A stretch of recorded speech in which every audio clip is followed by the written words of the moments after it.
Olá, aluno e aluna do Colégio Madre Carmen Salles, tudo bem? Vamos hoje dar sequência desses vídeos, nesses comentários e dicas em relação a algumas obras do Paz que possam estar aí ajudando vocês. A ideia é a gente fazer uma breve contextualização da obra, né? Com possíveis assuntos em que vocês possam estar aí trabalhando no dia da prova, beleza?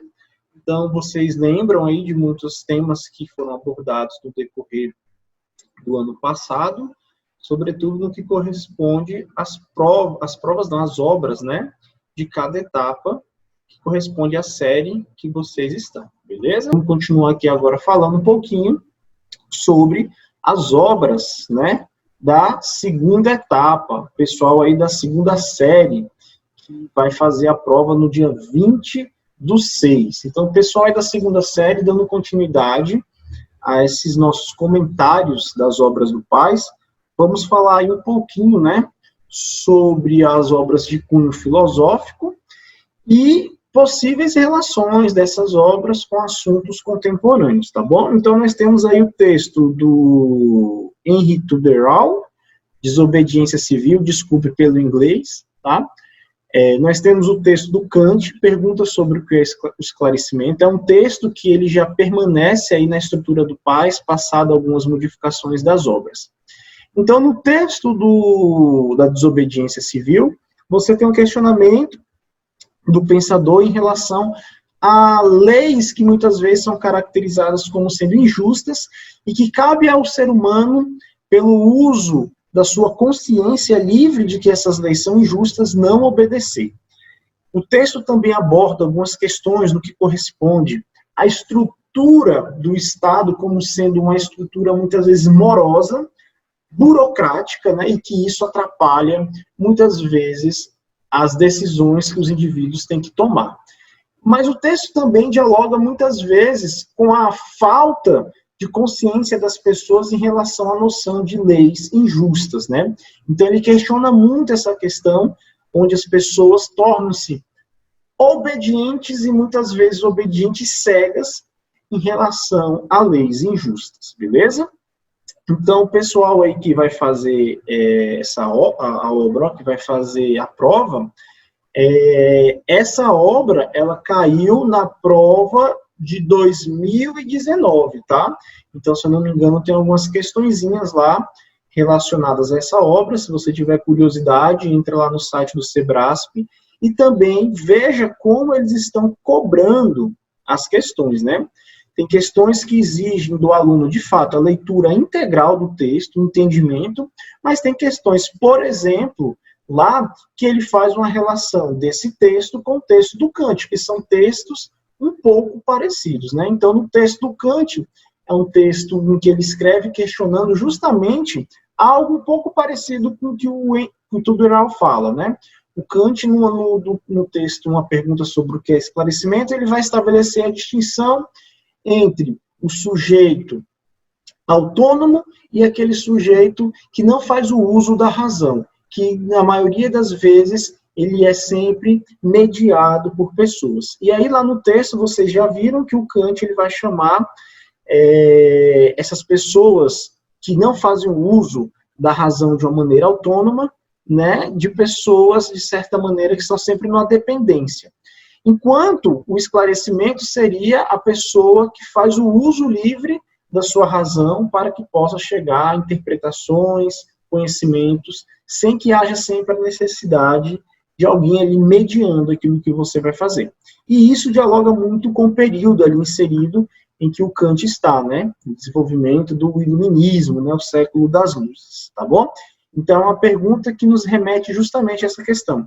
Luzes, esclarecimento. Quem é o indivíduo, o sujeito esclarecido, né? É aquele que faz uso da sua consciência livre, autônomo, ou é aquele que sempre está aí a depender de determinadas circunstâncias, sendo que alguém sempre tem que pensar por ele, tá bom? Então, lembrando aí algumas questõezinhas relacionadas a esse texto do Kant. É um texto também que caiu no Paz de 2019, tá? Então, são textos que, com frequência, caem na prova. Ah, professor, vai cair na outra? Vai cair na que a gente vai fazer? Cara, não podemos afirmar nem que sim, nem que não. Contudo, isso não quer dizer que você não vai deixar de reler a obra e dar uma olhadinha lá na prova para entender mais ou menos o funcionamento de como a banca lá, o Sebrasp, vai estar exigindo de vocês, tá bom? Eu peço também para que vocês possam dar uma olhada com atenção na questão da Maria da Penha, né? E aí eu coloquei ali uma relação com um possível aumento da violência doméstica ocorrido na pandemia. Então, são temas contemporâneos, né?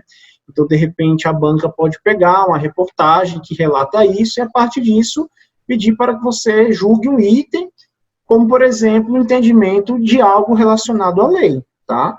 Então, é importante vocês tenham acesso, leem, né, à lei. Eu indiquei aqui também essa questão dessa obra, né, Cota Não É Esmola, uma obra musical. E por quê? Cara, pensando no contexto aqui da Universidade de Brasília, e aí a gente começa a fazer especulações que nós não podemos afirmar se serão, né, se serão certas ou erradas, mas lembrem-se, viu, Brasília, Brasília, no caso a UNB, ela foi uma das primeiras universidades de Brasília a implementarem, na época ainda do vestibular, sistema de cotas, tá? Então, isso causou uma polêmica no país, né? Mas a UNB, ela foi a primeira universidade a implementar isso no seu sistema de acesso ao ensino superior. Então,